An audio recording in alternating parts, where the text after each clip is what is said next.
And it's happening. We're live. We're live, everyone. Great to have you here because we got some, wow, rather big stories going on. I mean, Elon is not messing around. He's targeting Letitia James right now. So this is going to get interesting, right? We got that story happening. Meanwhile, Walmart's still under pressure, picking up a little bit today, but that boycott thing's still ongoing. USAID money. You know how much we were spending in USAID money. Well, it now seems that 4 individuals are pleading guilty to some fraudulent stuff going on there. Oh, and we have, here's a headline for you. The Obamas aren't really working out. No, not doing so well. Welcome back to the show, everyone. I'm Trish Regan. As you can see, we are on the road. I'm visiting my family up in a good old liver-free die state. Live free or die, New Hampshire. So bear with me on the technical challenges. I may occasionally have to get really, really close to the camera. But, you know, we're here. And that's what counts, right? Welcome to the program. We want to get straight to this news coming to us about Elon Musk and one Letitia James, because this is kind of a big deal, guys. He's saying that she is effectively infringing not only on his rights, right, as a company itself, X, but on his freedom of speech. So it seems that this has actually already been decided in the Ninth Circuit Appellate Court, which, by the way, also has a ruling I'm going to get to a little bit later in the program, that is in defense of Trump and using the National Guard or federalizing the National Guard there in California. We will talk about that because it is now official. They're siding with him. But in this particular situation regarding Elon Musk and Letitia James, she's trying to say that she wants a series of rules put in place so as to make sure that X does not have any disinformation, misinformation, etc. on it. He's going back at her and saying, look, this is a total violation of the First Amendment, and you can't weasel your way in between the company and the individuals and you as a state AG. And it kind of reminds me of her going in, remember, with Deutsche Bank, and she was like, I'm gonna muscle my way in between this private transaction that's going on between an individual and a bank, an institution. And we know how that went, right? Well, I mean, so far so good for her, but I have a feeling that's going to be flipped around pretty significantly. And that $500 million fine that she's hit Donald Trump with is going to go away. As for what's going on in New York, this is a big deal because it's actually already been decided in the Ninth Circuit in the appellate court out in California, where Elon sued out there already last fall and said, look, you know, you guys are a total violation of First Amendment. And the Ninth Circuit Court, which is pretty liberal, ladies and gentlemen, said, yes, you know what, Elon, you're right. And as a result of that, the state had to say, we're going to back away. They wanted like quarterly assessments of whatever was going on for misinformation, disinformation, et cetera. And he's making the point that they're a private company. They can do what they want. So once again, Letitia James misusing taxpayer dollars. Again, this has been decided. It's already been decided at the Ninth Circuit, at the federal level. So what does she want to do? Take it all the way to the Supreme Court? I'm telling you, you're going to get the exact same decision because we have that little thing called the First Amendment, you know? She doesn't seem to get that, right? Congress shall make no law respecting an establishment of religion or prohibiting the free exercise thereof or abridging the freedom of speech or of the press. Okay, that's the key line there. First Amendment. Letitia James, didn't you go to law school? Some law school somewhere? You know, this woman is so rabidly political. That's all she cares about is politics, politics, politics. And, you know, good for Elon for standing up to her. Somebody's got to, for goodness sake. So here's the story breaking on AP. Musk's ex sues New York over requirements on how they're going to handle these quote unquote problematic disinformation, misinformation posts there on social media. You know, Letitia wants him to take it all down. And he's saying, hang on. I am a private company. I can make these decisions myself. I don't need the state of New York in there deciding what can go and what can't go, because that would act as a damper on one's freedom of speech. And again, I want to point out, it's already been decided. Ninth Circuit already made the decision on this. New York, X says, the lawyers from X and for Elon say, is improperly trying to inject itself into the content moderation editorial process. They want to have these politically charged disclosures. And basically, it's the state's way of trying to generate public controversy about content monetization in a way that would put a lot of pressure on social media companies such as X, he's saying. And you know what? He's right. And I'm telling you, it's going to go down in this one.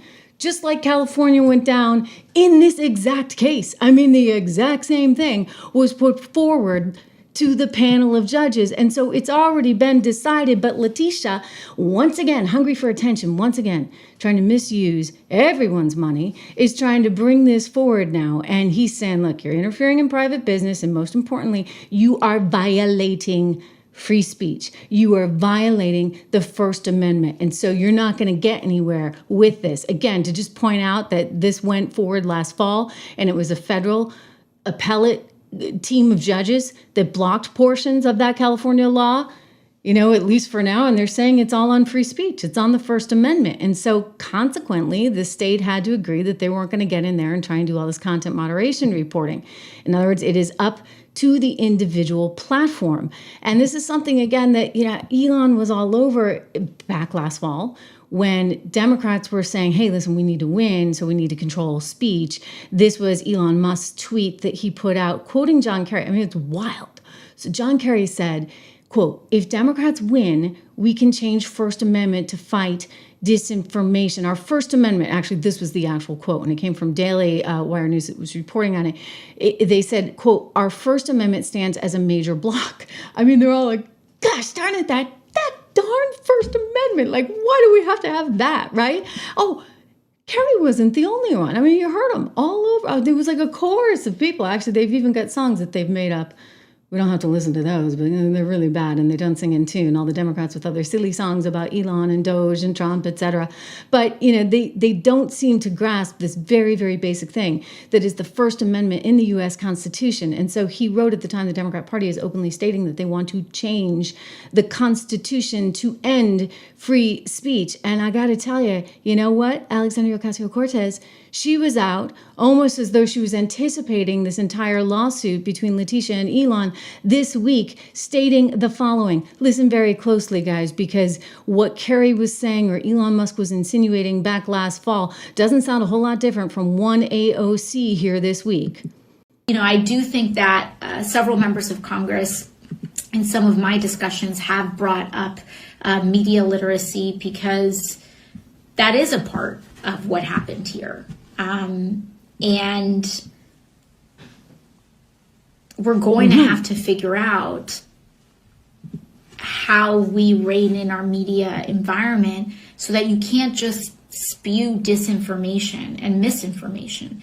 It's one thing to have differing opinions, but it's another thing entirely to just say things that are false. And so that's something that we're looking into. Yeah, you keep looking into it. I'm going to go back to this. Okay, Congress shall make no law respecting an establishment of religion or prohibiting the free exercise thereof or abridging the freedom of speech or of the press. Okay, guys? So, you just don't seem to get it. You just don't get it. So, what do you classify as misinformation or disinformation? I do recall there was a time when it was misinformation and disinformation to talk about the Hunter Biden laptop. Right, the Hunter Biden laptop that actually belonged to Hunter, which if you listen to those in charge, didn't. It was just misinformation and disinformation to say anything like that. Right, that's why we went through everything that we went through with the New York Post, oldest newspaper in the country. We're going all the way back to Alexander Hamilton, losing its Twitter account, which was then Twitter. And Elon saying, well, this is crazy. And he stepped in, he bought X, etc. The rest is history. But in other words, if AOC is out there saying, well, I'm not going to allow this misinformation, disinformation, well, who is she to decide that? Because sometimes, getting to the truth is kind of ugly, as we found with the Hunter Biden laptop, which turned out to be indeed his, despite the fact that you had 51 ex-spooks saying otherwise. And thus, you can't live in a world where people can't express themselves freely. You can't live in a world where the New York AG, like Letitia James, is going to come in and muscle her way in and say, Elon, I want to know, how did you verify this or that or this or that? He's like, okay, you're going too far. This is a private company. You can't actually interfere with this. And you know what? He's right. And this has already been decided, okay? Why are we going back and going through all this old territory? Because Letitia wants her moment in the sun. For goodness sakes, she makes you want to puke. And you want me to sit in my seat and stand idly by and allow this craziness to happen?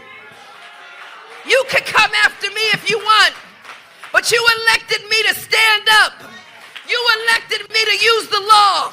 You elected me to go to court. You elected me to continue to challenge this administration. You elected me to stand up for the least of God's children. You elected me to continue fighting on. And I will fight on. You keep fighting and fighting and fighting and using our money to do all these fights of yours. Why? Because you want to be on some kind of national platform. I think this woman has very big political ambitions, serious political ambitions.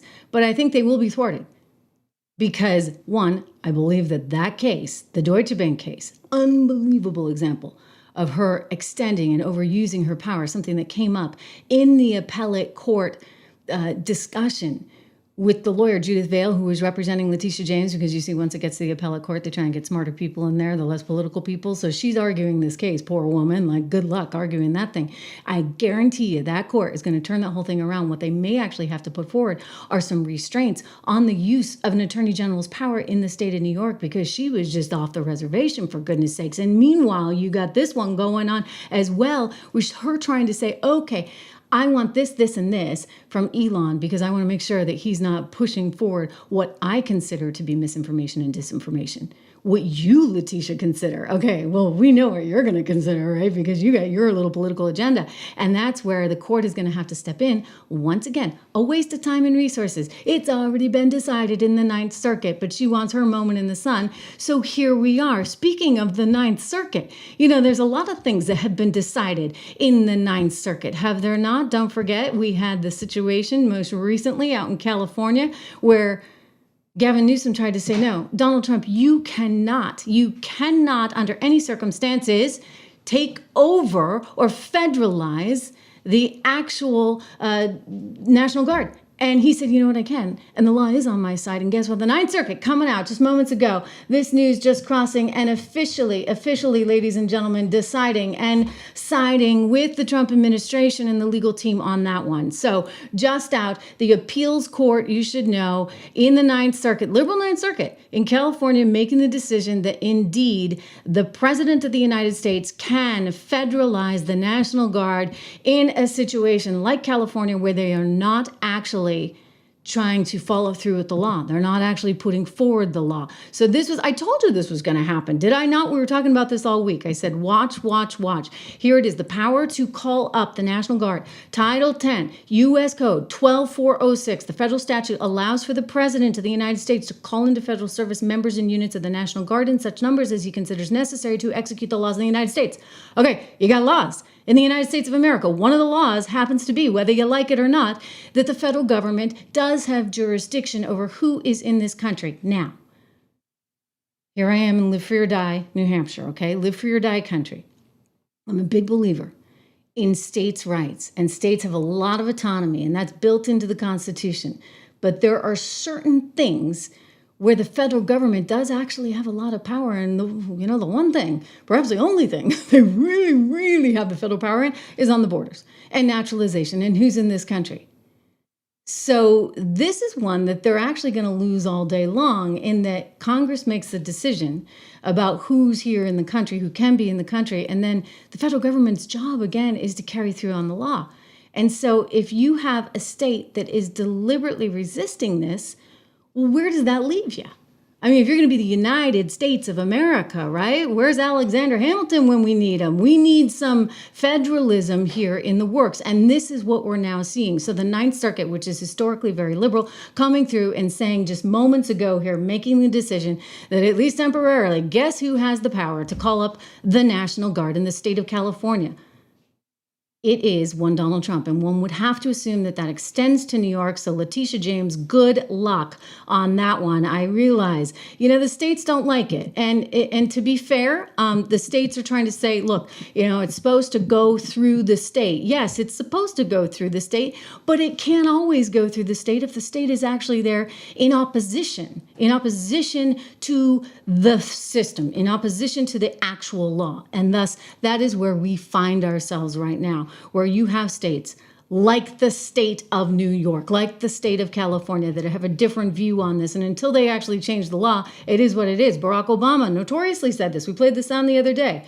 right? He actually came out and said, look, this is the law and I have to enforce the law. And he was deporting 1,000 people a day because he was enforcing the law.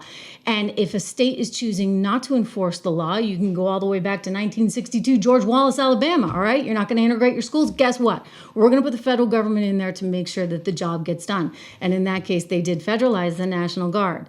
So there is precedent for this. It has happened before. And in this time that we're now living, it's happening again. So again, just breaking today, I want to announce that we expected this to come. We've been talking about this all week. We had seen sort of inklings along the way. If you listen to the hearings that were going on Tuesday, we talked about this, how clearly the court was leaning towards allowing for the federalization of the National Guard. And as much as Gavin Newsom would like to believe he can kick out Trump and not have this go down, at least as it stands now, that's what's happening. And so New York is understandably freaking out as well. Letitia James not too happy about this one because Letitia is now going to be looking at the feds moving in on New York as well. He's already made that clear. New York is on the list. Chicago is on the list. And LA, of course, already we know is on the list.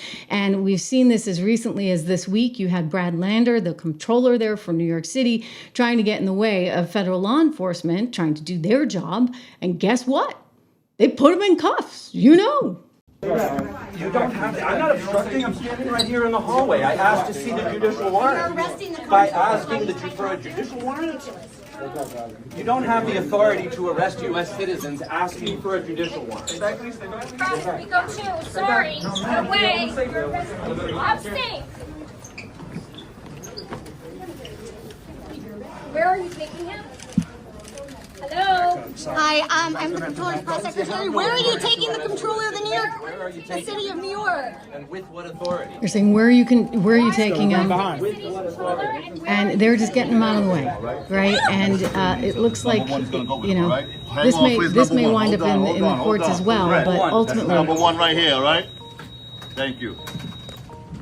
Ultimately, what you're going to see is the same thing here, and that is that New York, if it's not going to enforce the federal law, is going to have to cede that authority to the federal government. Same as we saw there with the Ninth Circuit making the decision in California. Elise Stefanik, meanwhile, very upset because taxpayer dollars are now being put forward to handle the legal fees of migrants. This has been a big issue this week because Kathy Hochul is very, very upset. She's the governor of New York that basically, you're living in an environment where the state does not have the same kind of power from a sanctuary perspective. Here she is with what I believe is going to be a career-ending move, talking about the issue this week. Do you want to know what I really think?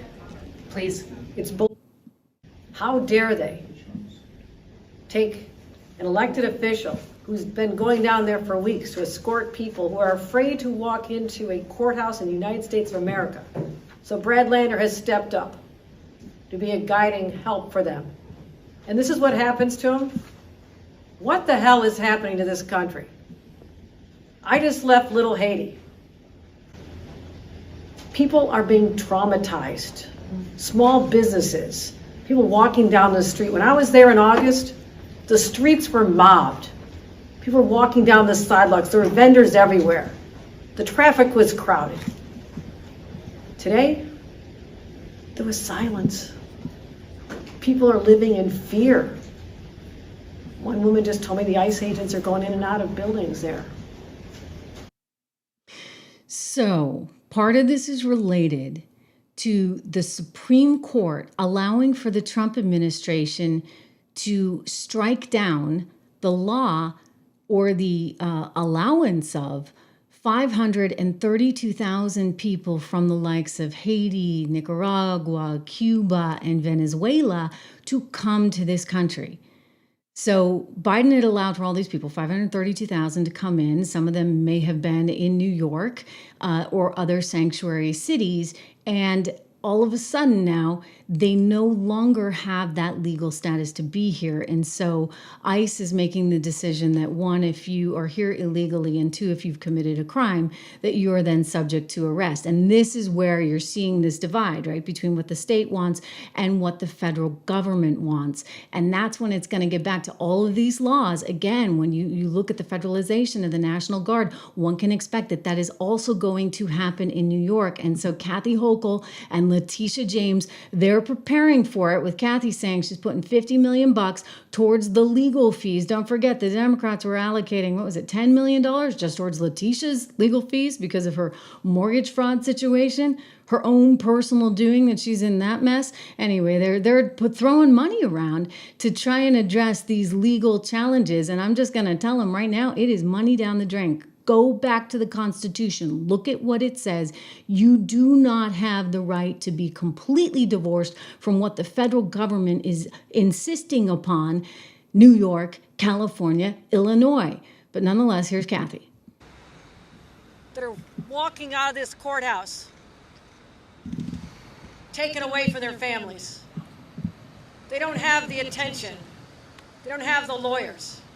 And that's why the state of New York is providing $50 million to cover legal services for people who are finding themselves in this situation. Okay, so she's putting taxpayer dollars towards that.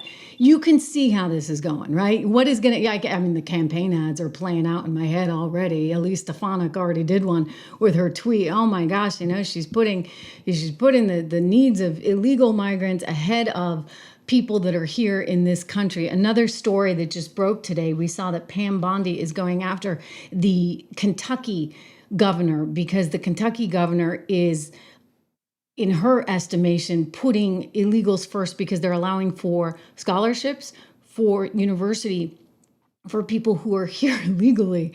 And they're putting those kids effectively above people who were born here. And so this is kind of coming to a head. It's sort of bizarre that it's happened, but I guess we were getting there. We were getting there because why? Because they made a decision to bring in some 20 million people illegally and then offer them benefits and offer them possible voting rights. Look at what was going on in New York. 800,000 non-citizens that they wanted to be able to vote in the state of New York. And you can just see the train, right? Like leaving the station. Where was this heading? They thought to themselves, oh, bring all these people in, let them eat cake. Let them eat cake, right? It's the Marie Antoinette thing. You just give them a little bit. The Democrats say, we're going to control all the money. We're going to control all the handouts. AOC is going to make it fair, for everyone.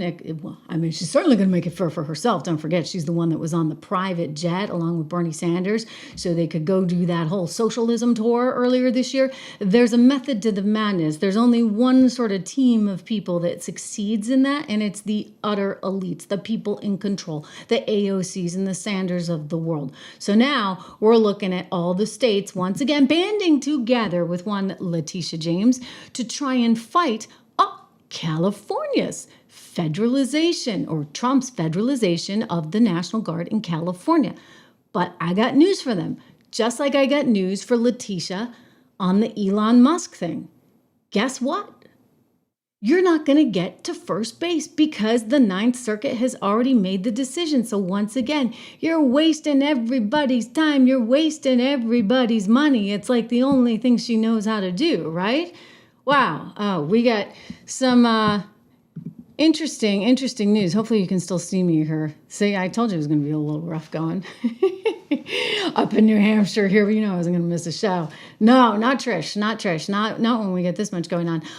We are so proud to be independent. We're thrilled. We're climbing the charts. We're getting closer and closer to 1 million subs. I know it's going to happen. It's going to happen very soon. So thank you for all you do. And thank you to our sponsors who help make this show all possible. Balance of Nature. Go to balanceofnature.com. I take the fruits and veggies. Code word Trish. You can get them for 35% off. You can call them at 1-800-2468-75-1. It's 1-800-2468-75-1. balanceofnature.com with code word Trish. Again, 35% off. We have an enormous story to report here. USAID, look at that. You guys, the camera going out again. Hopefully you could hear me. Hopefully the microphone didn't go. Hopefully that's good. Okay, I'm going to rely on you to tell me. A USAID scheme being uncovered. Don't forget, like, this USAID has been a source of a whole lot of concern, right? Elon Musk and Doge, they went in there and they started peeling back the layers and they started getting down to nitty gritty really fast. And we learned there was all this money going to all these crazy projects, kind of pet projects.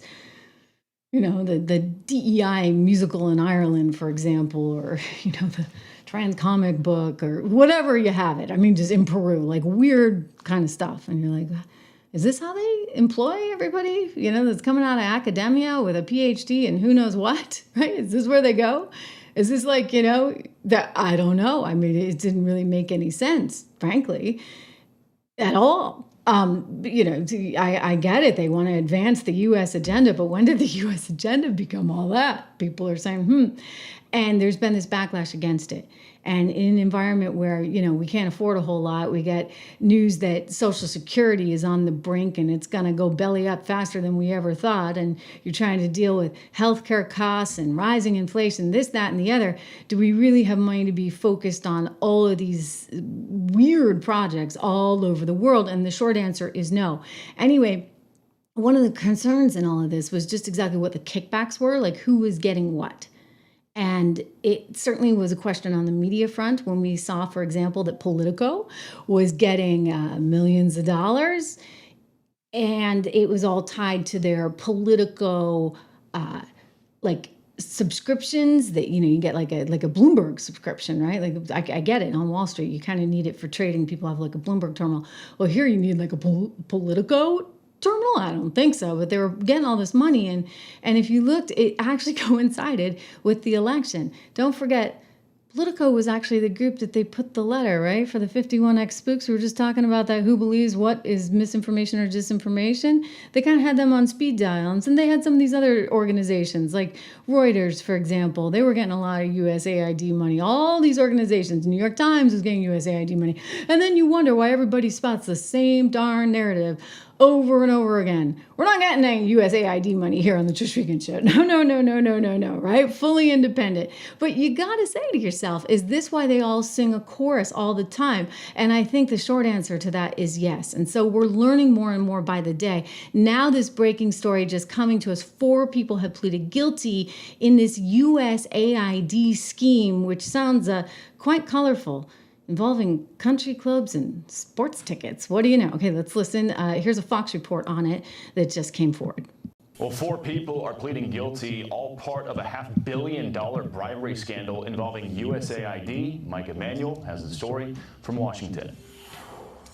Bill, good morning. The scheme involving cash, NBA tickets, and a country club wedding. According to the Justice Department, USAID official Roderick Watson sold his influence starting back in 2013.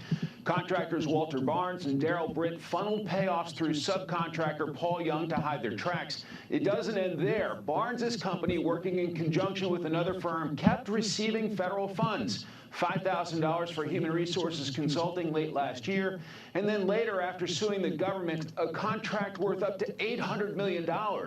Matthew R. Galliotti, head of the Justice Department's criminal division, saying, quote, their scheme violated the public trust by corrupting the federal government's procurement process. Anybody who cares about good and effective government should be concerned about the waste, fraud, and abuse in government agencies, including USAID. Cutting waste, fraud, and abuse has been a big focus on Capitol Hill across government, a major priority for House Speaker Mike Johnson. The U.S. Agency for International Development has been a target for those looking to trim government spending, with some suggesting the agency funneled taxpayer dollars into ideological projects. I mean, USAID blew it. They showed themselves to be completely irresponsible. It needs to be redone, and the funds need to be directed properly. Back to the scheme, the Justice Department says this kind of fraud erodes public trust. Bill? Yeah. Wild story, Mike. $500 You million. think? I mean, just kind of erodes public trust. It's clearly eroding public trust. I mean, people are losing faith in these institutions, and I think this has been a critical one. I mean, they've lost faith in a lot of institutions. Let's not kid ourselves, right? There was a time when people actually trusted the media. Those days are over for reasons we're all quite aware of. And USAID, now that we've learned all these crazy contracts that they had that really didn't seem to make any sense, that's once again bringing into clarity, if you would, this idea that there's a lot of corruption in government. And that's partly what we need to guard against, right? That's why you want to make sure that you're not leaning towards this socialist system where the government's in charge of everything, because that's when that corruption kicks in. Just looking again at the article, actually, this is coming from Fox, quote, corruption in government programs will not be tolerated. Watson abused his power of trust for personal gain while federal contractors engaged in a pay-to-play scheme. This is according to the acting Assistant Inspector General for Investigations at the USAID Office of Inspector General. So a lot more is going to be coming forward on this one. And I think that the bottom line is you got to restore some kind of trust. Overall, I would say that DOGE has really taken a sharp pencil to the USAID program. I should point out that the concern over fraud and waste and abuse has been significant enough to actually reduce the agency's programs by 83%. So the programs that they've cut have been enormous, and this is one of the things that also Letitia James is suing on. Letitia's like got her moment in the sun. Hey, Jasmine Crockett, watch out. AOC, watch out. I think Letitia James may be coming for your slot. She's looking to sue him on literally everything she can. Yeah, there was $70,000 going for a DEI musical in Ireland. I realize $70,000 in the scheme of things is really nothing. But I think what's getting people here is the principle of it, right? The principle of that's what's so upsetting. You had a DEI program in Serbia to advance DEI in Serbia. By the way, I mean, you look at what's going on now with DEI. I mean, people can't run from it fast enough, right? Not to mention that the federal government is now saying, hey, this is actually not constitutional. Hey, Disney, not constitutional, which is why the FCC is like, you're totally in violation of FCC rules. And it's finding itself in the middle of a rather serious investigation, if you would. Another story we've been following and you guys have really responded to, so I want to get to this and just give you an update on it, is Walmart. Shares of Walmart really, have you been watching these? I mean, pretty darn incredible. Walmart has really suffered. It's on the upswing today in trading, and we can get to that actually, but take a look at it here overall. So you can see ticking up a little bit higher, and this may just be because people are like, wow, it was so beaten down. But you had shares actually seeing their worst 10-day period in 20 years. I mean, that's saying something, right? Because Walmart is one of those companies that I think a lot of people look to in the investing world as kind of the stalwart that's going to do okay, sort of no matter what, because even in an environment where the economy is struggling, you have a lot of people still shopping at Walmart. They'll still choose to shop at Walmart. In fact, a lot of people that may have shopped someplace nicer before will go and shop at Walmart. So usually it's kind of one of those recession-proof investments. But when you factor in the threat of a boycott from MAGA, now you're talking a whole different ballgame, right? And that's what came up. And don't forget, it's dealing with the tariff issue. And then you couple in the reality that MAGA got really, really, really upset this past week. And sure enough, you got the stock looking at its worst 10-day streak in 20 years. And the reason MAGA was so upset was because there's an heiress, a woman who actually married into the family. Here's a picture of her. And her name is Christy Walton. She's one of the wealthiest people in the world.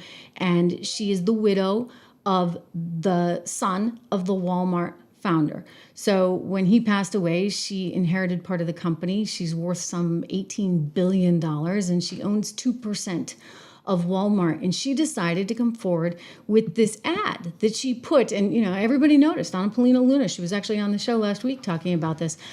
She actually tweeted this one out. Look, Walmart heiress Christy Walton is funding full-page color ad in the New York Times for No King's Day, a nationwide counter-protest scheduled for Trump's birthday, organized by far-left groups.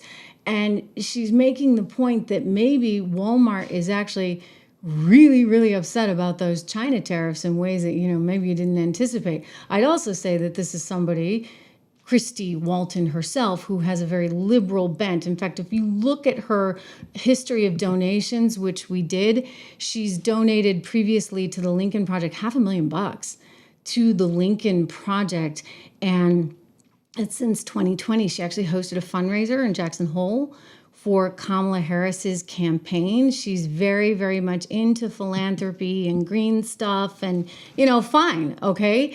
But what's the expression, don't bite the hand that feeds you? You can understand why conservative voters said, hey, Walmart, that company that we have made a success, that family that we have made successful because we have patronized Walmart, we have shopped there, and now to have one of their family members come out and kind of stick it to us, that didn't go over so well. I mean, it really didn't go over so well. And you actually had Walmart as a company coming out and saying, oh, no. You know what?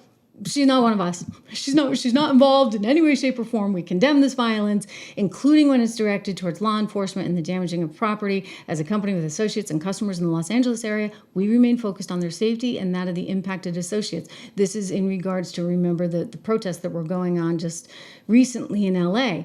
And so you had this Walmart vice president come out, and actually, to his credit, he got on it right away. So they're no fools, right? They know where their bread is buttered, so to speak. They don't need a Target like boycott. They don't need a Bud Light boycott because one rogue heiress decides to get out there and take out her ads and go really public with something.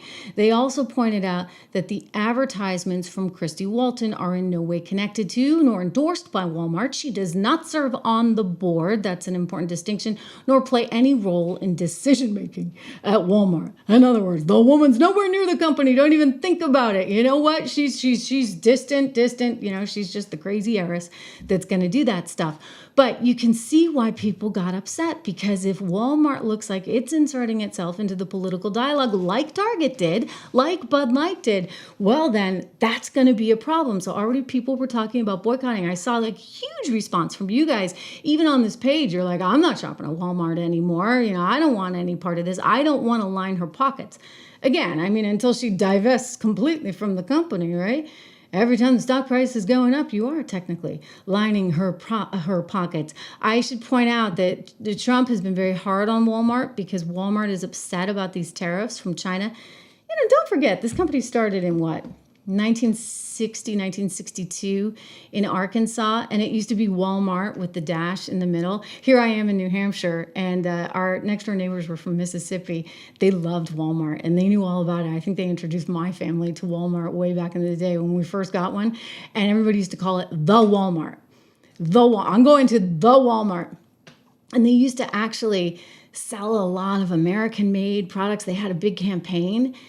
And it started to shift maybe in the 1990s, right? With this globalization, China became more and more powerful and started bringing in more manufacturing. And that's when you started to see this shift. And now the company relies quite heavily on all these Chinese manufactured goods. So what did tariffs mean for Walmart? They might mean some higher prices. Does the company then pass those prices on to consumers? That's what they said they would do. And Donald Trump had no use for that. And he was like, hey, tell them to just eat the tariffs. They're going to eat the tariffs, all right? Consumers are not going to pay for that. Now, I'm a capitalist. You're a capitalist, I assume. And Donald Trump's a capitalist. So I think he knows that Walmart probably doesn't want to eat the tariffs. They're not going to operate at a loss or anything. Maybe they can have a little less profitability. What they're going to try and do is figure out how much people can tolerate, right? That's what happens in a free market. You'll say, well, can we raise prices? And if we can, we will. If people will pay it, then that'll be that. But if they won't pay it, then we're going to have to reduce our margins. And that's how it'll play out. But let's go back to what he said on Truth Social. He said, Walmart should stop trying to blame tariffs as the reason for raising prices throughout the chain. Walmart made billions of dollars last year, far more than expected. Between Walmart and China, they should, as is said, eat the tariffs. Gosh, they should do like a little, you remember the cats and the dogs thing? That would be a good one. Eat the tariffs. They can do a little meme to that one. And not charge valued customers anything. I'll be watching until you're customers. We shall see. You guys, I'm laughing at you, Sam Walton, right? Like Sam Walton was amazing. And I think Sam Walton would be like just shocked by everything that has happened. And the world has changed so much and it's going to continue changing. Scott Bessent was on NBC recently saying, yeah, they're going to have to eat the tariffs. They're going to eat them. So as a shareholder, hey, no wonder the companies start, between the tariffs and the boycott, yikes, that's why it was looking at losing 5.4% over the course of 10 days. Its worst showing in a 10-day period in 20 years, okay? Again, it has picked up a little bit today. And Barron's actually was predicting this, saying, it's gotten so beaten down, there may be some opportunity in this stock.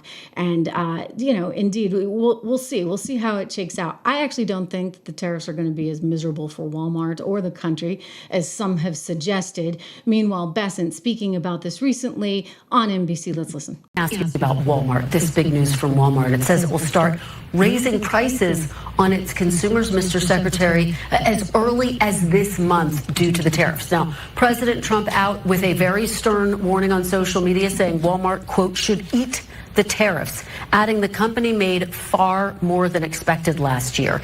Is the president asking American companies to be less profitable?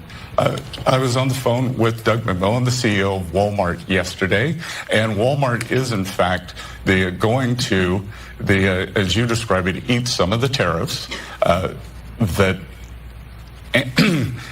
just as they did in 18, 19, and 20. The other thing, though, that we are seeing, that Doug passed along to me, that with their consumer, the single most important thing is the gasoline price. And gasoline prices have collapsed under President Trump.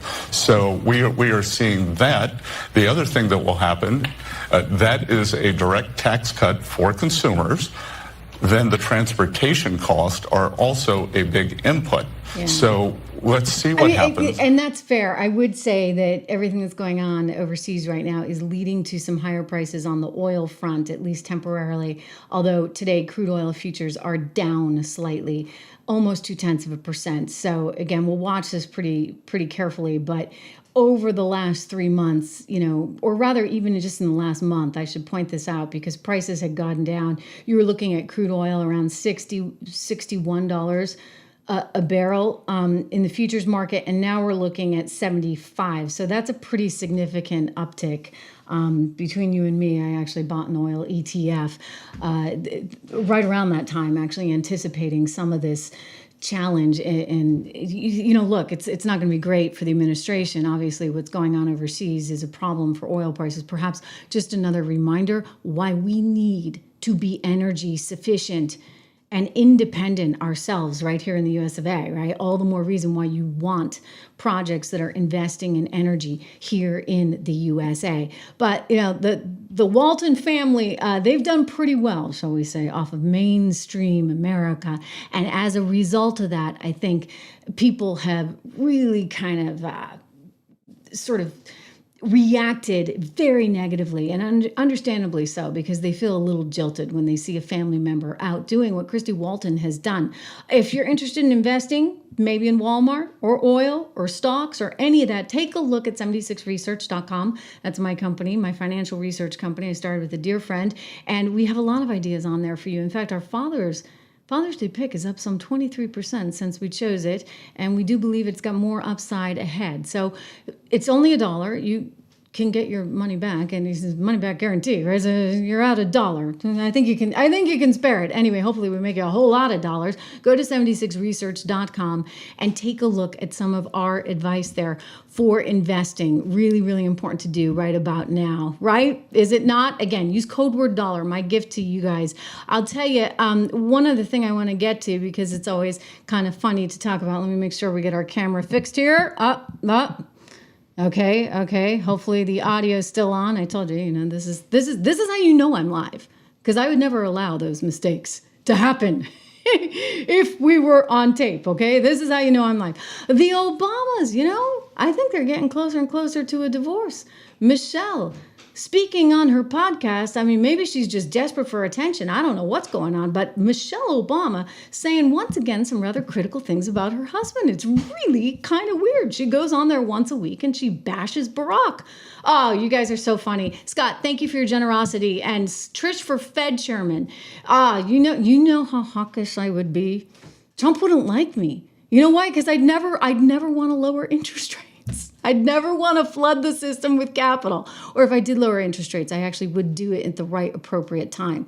One of the things I always get mad about the Fed, don't forget, is that they're always too late, okay? They're too darn late, and then they do way too darn much, and that's why they just flood the system with liquidity and you run into inflation challenges, for sure. Anyway, yeah, in another lifetime, Fed chairman, I'd be better than Janet, honest. I just would, yeah.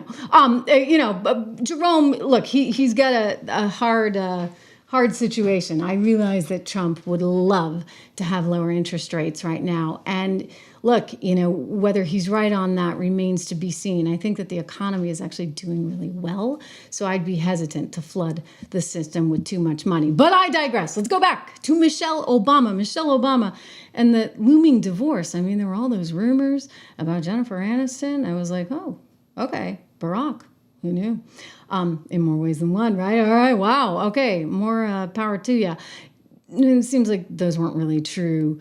And she went on to Jimmy Kimmel's show and refuted it, even though you had all the tabloids writing about it. So that's neither here nor there, but there are just definitely a lot of rumors out there, a lot of rumors suggesting that there is trouble in the works. And Michelle's not helping things, okay? So every chance she can get, she kind of bashes the guy, whether it's on his finances and his inability to kind of manage his finances early in their lives, or just how hard her marriage is, etc. And now there was this little whammy where it's like, okay, tell me you hate your husband without really telling me you hate your husband. Let's play this sound. It's about what he needs as a grown man in the world. That would be... You should have threw a boy in the mix. I would. I'm so glad I didn't have a boy. Yeah. Because he would have been a Barack Obama. Baby Barack. It would have been amazing. Ooh, no, I would have felt for him. What is that? Wouldn't you be delighted, right? If you love your husband, wouldn't you want a son who kind of was in his image? I mean, she's a strange lady, I gotta say. I think they have a really strange marriage. Maybe she thinks she's being self-deprecating. Maybe she thinks she's going to bring in more women. Her podcast is really challenged. It's really having a hard time. And I think they paid a lot of money for it at one of those podcast places that wanted to promote her. And she's running into some challenges similar to Meghan Markle, but different. I mean, I think she's trying very hard, right, to be one with the people. But does anybody really want to hear about her lousy marriage? It's a kicker story for us here on the show. We're talking about serious stuff, and then it's like, okay, at the end of the show on a Friday, let's have some fun and look at Michelle Obama. She's trying to get attention, right? She's trying to get viewers for her podcast. I don't know if this is necessarily the way you're going to do it. What is her ultimate goal here? To create an empire of some sort, a business of some sort, so that she can distance herself more from Barack? Or maybe does she have political aspirations herself? People have talked about that in the past. A lot of discussion about whether or not Michelle Obama might run for office. I still think she has managed to really alienate herself from the base of the American population, even the Democrat Party, which increasingly now is getting crazy, crazy left, even too left for the Obamas, right? So I don't know if she has a future in that department. I don't know what this is about. Maybe she wants to employ her brother, for goodness sakes, for all we know, right? Now he's finally got a job that maybe he likes or maybe he doesn't. You got to sit next to her for an hour. Michelle Obama, we wish you lots of luck. on your podcast. We're very happy here on the Trish Regan Show because we are in the top 100 again. So thank you for all your support and all you guys have done to make this a success here on the show. I wanted to get to some of your questions because you wanted to know about the piano in the background. You know, that actually is not the piano I grew up with. It's actually a new piano that my parents got recently, because they had to replace the piano that I did grow up with that had been there for, well, a whole lot of years. I was telling you guys, this is the house that I came home to as a little girl. The very first house, yes, that I ever lived in. And I have a lot of fond memories here. And I'll tell you, my kids also have very fond memories because they've been coming here for years, ever since they were born, up to New Hampshire, live free or die. And we are going to go to the beach a little bit later to have a little cocktail maybe down at the beach and then head out to dinner. But it's a beautiful place. It's a great place to come home to. I think it probably informed a lot of my ideology, right, as a kid. In terms of the piano, I do play the piano. Of course I do. David, you know, I mean, I sing, I play the piano. Do you know that I could actually read letters on music? Like, I could read music before I could actually read because I knew A, B, C, D, E, F, G on the piano, and I could read that on a sheet of music when I was maybe 3 or 4, long before I ever learned to read English. So, you know, music's another language, if you would, and it's one that I was always surrounded with and always appreciated. And I love jazz piano. I can play jazz piano. I'm not as into classical because, you know, but I'm a classical singer. So there you go, right? Classical singer, but a jazz pianist who likes to improvise a lot. I think improvisation is kind of like what we're doing here, right? Like this whole show is sort of improv in that there's no prompter, there's no script, there's no, middle manager saying you can say this, you can say that. I think it's similar to my sort of musical style. While I do sing classical, when I sit down to play the piano and I sit to play for fun, and we have a piano in our house and I still play, it's more improv. So I'll look at the music that's on the page and then I'll kind of go off and do my own thing because, I like having that independence. Anyway, I see so many of you. Peace of my mind. I need to play that piano, right? Yeah, maybe tomorrow. Okay. We'll do a little tour tomorrow. Anyway, it's good to see all of you guys back here. Thank you for everything you do to keep this channel sort of high on everyone's list. And I love it. And we're going to be back again tomorrow. I think tomorrow. We'll see what's going on in the news. Certainly, of course, on Monday. But right now, I'm going to just spend a little time one-on-one with my folks and with my son who came up with me. And we're going to enjoy our evening. I hope you enjoy your weekend. And we'll talk again, if not tomorrow, for sure on Monday. See you then.